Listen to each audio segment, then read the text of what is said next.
There have been concerns about how Bayelsa has spent its own share of the derivation fund. Could you please shed more light on that? Okay. Once again, thank you for having me. When you say concerns about how Bayelsa has spent its own share of the derivation funds, I would like to say that the 13% derivation fund is not something new. The only thing that is new is the refund that one of the governors talked about.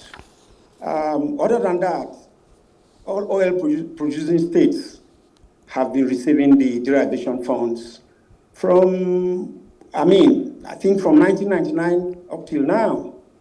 So it's not as if there's anything new about the 13% derivation fund. Now, the governor of Rivers State, Nyesom Wike, last month said it will be unfair not to disclose that Mr. President approved for this money to be paid. The arrears also. Now, if the governors, if Wike had not spoken, will the governors themselves, would they have come out to account for their state, or it would have just been swept under the carpet? Okay. Well, I think that is not the case with Bayelsa. In Bayelsa we have a law. It is called the transparency law. And under that law, the government is mandated to disclose the income and expenditure of government. Okay. And every month, the Commissioner of Finance is mandated to brief the state on the income or expenditure of the state within that month. It is called transparency briefing. And during this transparency briefing in Bayelsa State specifically, we disclose all receipts, including whatever we get monthly as derivation fund, that's 13% derivation fund, okay, and even statutory allocation that comes into the state, including the refund that the Rivers State governor spoke about. Okay. We have never hidden us. We have always disclosed. So for us, it is not a new development. This is not something new. And the 13% derivation fund that comes into the state monthly, as you are showing now on your screen, this money goes into projects, particularly infrastructure projects. As I speak to you, there are at least 5 or 6 big ticket road projects that are ongoing. These projects, if you even add up 2 of these projects, you will find out that the amount that the federal government said has been paid to Bayelsa, which is about 92.2 billion, that amount is not even up to what we are going to spend on only two projects. Mm. Mind you, this amount didn't get to the oil producing states, in one fell swoop. These monies were paid in the last 2 years, by installments, okay, which means the states receive this money in bits. So it's not as if the oil producing states got all the money at once. That is not the case. So, but in our own case, we have been able to expend whatever comes into our state on road projects. I think I should also mention some of these projects. Okay. For instance, the ones that I'm seeing on your screen.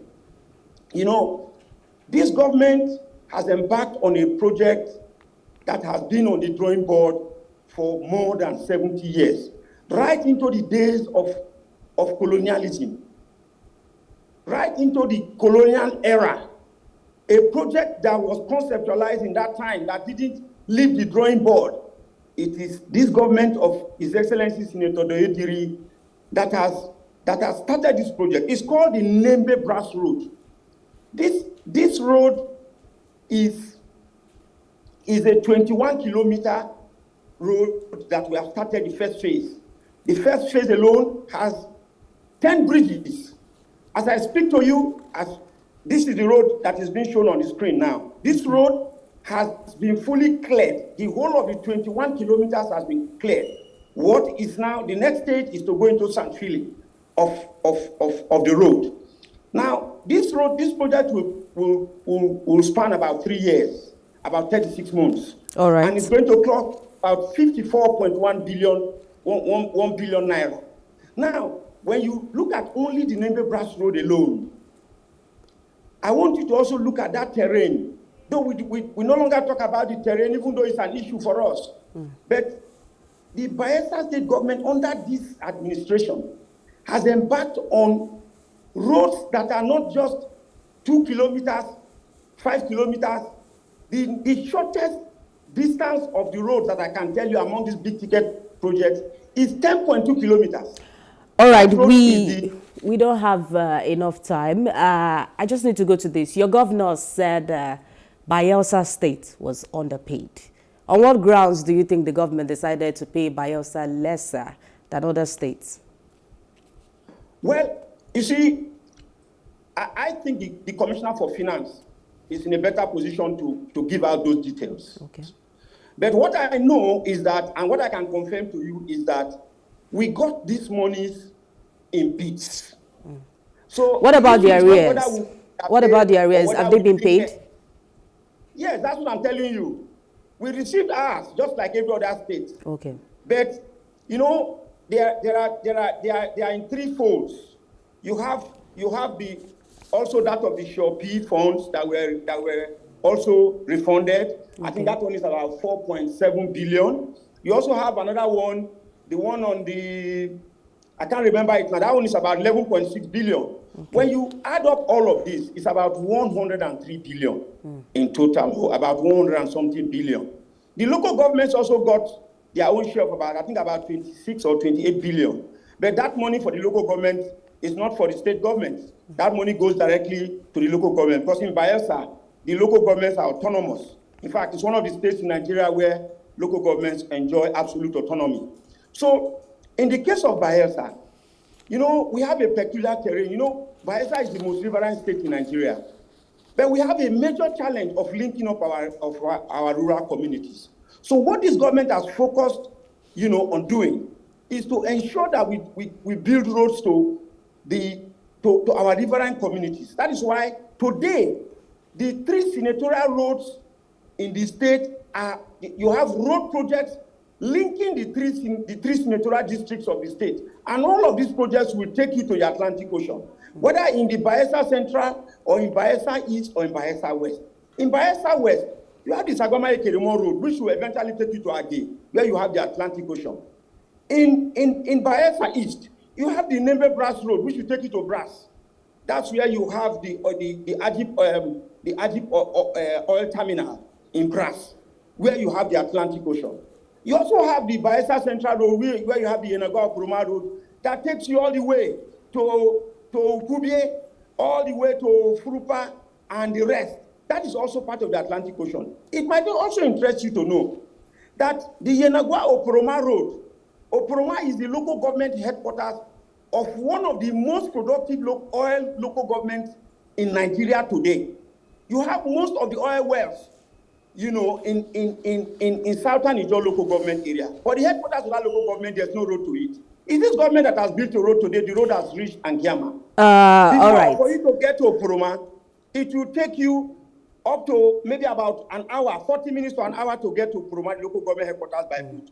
But now, because the road has gotten to Angiama, okay, it will take you less than 10 minutes to get to by boat, and by boat to the local government headquarters. And the bridge project is already ongoing. The bridge project on that same road over the Silver River at Agwo Bridge, that one has already been completed. Vehicles now drive on that road all the way to Angiama. All right. So finally, before I let you go, I need you to answer this. I mean, some have said this is some sort of witch hunt by the Rivers State Governor, Nyesom Wike, and over losing the presidential ticket of the PDP. What do you have to say on this? Well, I do not know about witch hunt.